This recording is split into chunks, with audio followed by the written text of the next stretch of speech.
O Instituto Nacional do Câncer, INCA, estima que o Brasil terá 71.730 novos casos de câncer de próstata por ano entre 2023 e 2025. Segundo dados do Ministério da Saúde, são estimados 11.800 novos casos de câncer de próstata em Minas Gerais este ano, com uma taxa de incidência bruta de 110,23 a cada 100 mil homens. Em 2023, a doença foi a principal causa de morte por câncer da população masculina no estado, com 12,4% desses óbitos associados a ela. Em 2019, dados mais recentes encontrados, o Centro Oncológico de Patos de Minas registrou 259 casos de câncer de próstata entre janeiro e agosto. Diante disso, a importância de campanhas como o Novembro Azul, que tem como objetivo divulgar informações sobre a saúde do homem e fortalecer as recomendações do Ministério da Saúde para prevenção, diagnóstico precoce e rastreamento do câncer de próstata. E para abordar o assunto, convidamos o médico urologista, o Walter Morato. Walter, muito bom dia para você. Seja bem-vindo ao estúdio Edilson Guimarães. Bom dia a todos em casa, bom dia Sabrina, satisfação enorme estar aqui na Jovem Pan, para a gente poder conversar sobre um tema tão importante, que é a questão do Novembro Azul, a questão do câncer de próstata, que apresenta números tão alarmantes como você acabou de dizer. Isso, eu tô até assustada, com esses números. Vamos falar um pouquinho mais sobre. Doutor, então, quais fatores de risco são mais comumente associados ao desenvolvimento do câncer de próstata? Bom, o câncer de próstata, ele está muito relacionado à questão da idade. Geralmente, os pacientes têm mais de 50 anos de idade. Outro fator de risco importante é a questão da pele. O paciente negro, ele tem mais chance de desenvolver o câncer de próstata e também cânceres mais agressivos. E, por fim, a questão da história familiar, principalmente aquele paciente que tem um pai ou irmão que teve o câncer de próstata, ele tem mais chance de desenvolver o problema. Com a estimativa de mais de 71 mil novos casos de câncer de próstata por ano no país, o que essa tendência diz sobre o impacto da doença na saúde masculina no país? Bom, dentro disso aí é fundamental que a gente tenha um rastreamento e um diagnóstico precoce. São números, como a gente disse, alarmantes. A gente tem mais ou menos até, em algumas fontes, 16% da população masculina acometida ao longo da vida. Então, se a gente conseguir um diagnóstico precoce, a gente tem uma taxa de cura de acima de 90%. E, consequentemente, a gente tem, obviamente, menos gasto do setor público de saúde e, consequentemente, também menos morbidade, menos sofrimento para os pacientes e para as famílias. Em Minas Gerais, a incidência está entre as mais altas do Brasil. A que o senhor atribui essa alta taxa de casos aqui em Minas? Bom, eu acho que a questão do sistema de saúde, principalmente o sistema de saúde pública, é determinante na questão de determinar a incidência, né? Quando a gente tem um sistema de saúde um pouco melhor, a gente consegue coletar melhor os dados e registrá-los. Porque, na verdade, não existe nenhum tipo de relação, por exemplo, com a questão regional, com alimentação, que pode variar, que pode causar essa variação dentro do território nacional. Então, não existe, por exemplo, fatores mutáveis determinados. Por exemplo, se você não se alimentar ou se alimentar dessa maneira, se você fizer atividade física ou não fizer, você não vai ter o câncer de próstata. Então, acho que isso é uma questão mais relacionada à parte de registro mesmo, à parte de organização do sistema de saúde. E como é que as campanhas de conscientização, como o Novembro Azul, têm ajudado a sensibilizar a população masculina sobre a importância da prevenção? Será que os homens também se atentam a essas campanhas, doutor? Bom, a gente vê que ainda bem que isso está mudando, né? A questão do exame de próstata, que em torno dele gira um preconceito muito grande. Mas a gente vê que as novas gerações, os pacientes que estão chegando à idade de rastreamento agora, eles já têm mais consciência do problema e se atentam mais para isso. Eles vão ao médico de maneira mais espontânea. Os pacientes um pouco mais idosos, eles precisam de estímulo. E daí também a importância do Novembro Azul, no sentido de alertar as mulheres, de alertar as esposas, as namoradas, as irmãs, para que levem o paciente, para que incentivem o homem a procurar o urologista para a gente fazer esse rastreamento de maneira precoce e melhorar a sobrevida.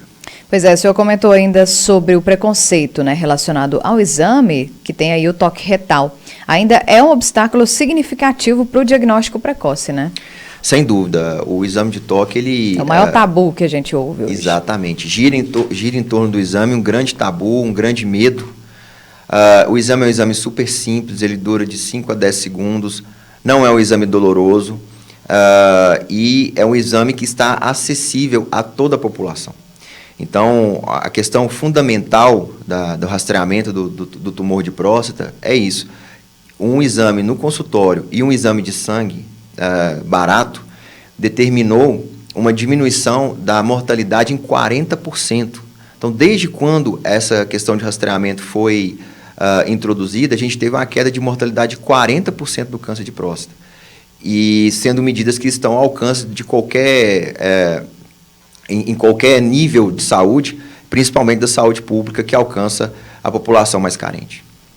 Pois é, o senhor falou aí do tipo de exame, então seria esse exame retal, também um exame mais simples, já faz aí o diagnóstico, né, de forma eficaz, já descobrindo. Na verdade, câncer. a gente tem outros métodos?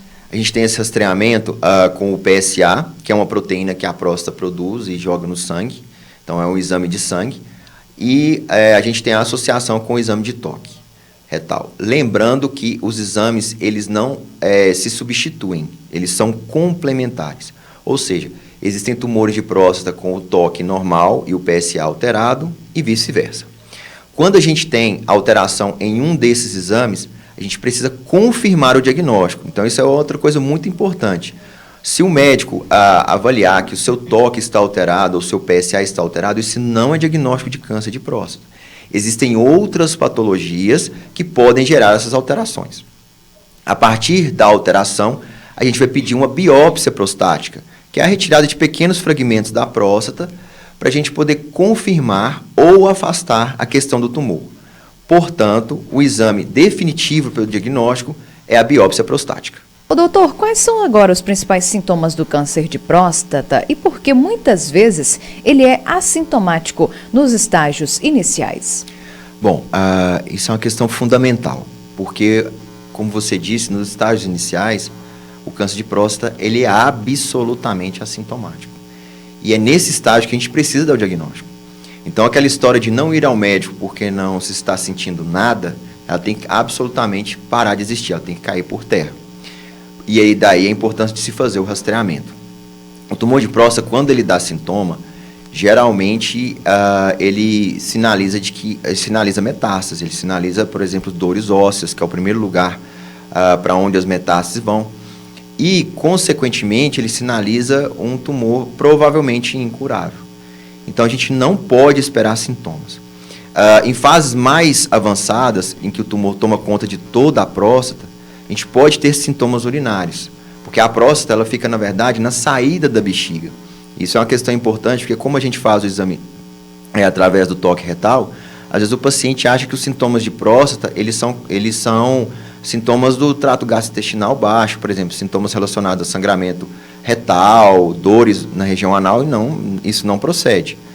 Os sintomas são urinários, então o paciente começa a ter uma dificuldade de urinar, o jato fraco, dor para urinar, sensação de que a bexiga não está esvaziando completamente. Mas esses sintomas eles são absolutamente tardios. Então, cabe ressaltar que a maioria desses sintomas, ou a maioria dos pacientes que estão com esses sintomas, eles têm uma hiperplasia prostática benigna. Porque se o paciente começar a ter esse sintoma, ele pode se desesperar achando que é um câncer de próstata. Então, voltando à questão, o câncer de próstata, na verdade, ele não pode dar sintoma. A gente tem que pegar ele antes dos sintomas para a gente ter uma chance considerável de curar o paciente. Pois é, doutor, o senhor comentou a respeito da idade também, mas como é que faz? Até os jovens devem ir também se consultar para já saber isso antes? Como é que funciona? Porque na mulher ainda aparece o carocinho, né? A pele muda, enfim, são vários sintomas. Agora no homem é muito silencioso, Sim. né? Como é que faz? Bom, o que é preconizado pela Sociedade Brasileira de Urologia é que os pacientes comecem a fazer o exame de próstata ou o rastreamento a partir dos 50 anos de idade. Se o paciente tiver uma história familiar positiva ou o paciente for da raça negra, ou seja, ele tem algum fator de risco, a gente tem que começar esse rastreamento a partir dos 45 anos de idade. com o PSA e com o toque retal. Mas existem alguns pacientes que chegam ao consultório querendo adiantar essa questão. Então, nesse momento, por exemplo, pacientes acima de 40 anos, o que eu solicito é um PSA. Se esse PSA estiver aumentado, ou um pouco, que seja um pouco aumentado, aí eu passo para fazer o exame de toque. Porque existem alguns pacientes que a gente dá o diagnóstico antes dos 45 anos de idade. É raro, mas eu tenho alguns pacientes operados antes dos 45 anos de idade e isso foi fundamental para a resolução, para a cura desses pacientes. Excelente. Doutor, uma vez diagnosticado o câncer de próstata, quais são as opções de tratamentos disponíveis e como é que é feita a escolha aí desse tratamento mais adequado? Bom, a partir do momento que a gente dá o diagnóstico, a gente precisa definir a agressividade do tumor. Tumores de diferentes agressividades têm tratamentos diferentes. Inclusive, hoje, existem tumores que podem ser simplesmente acompanhados. Existem tumores de próstata que eles não se desenvolvem ao longo dos anos.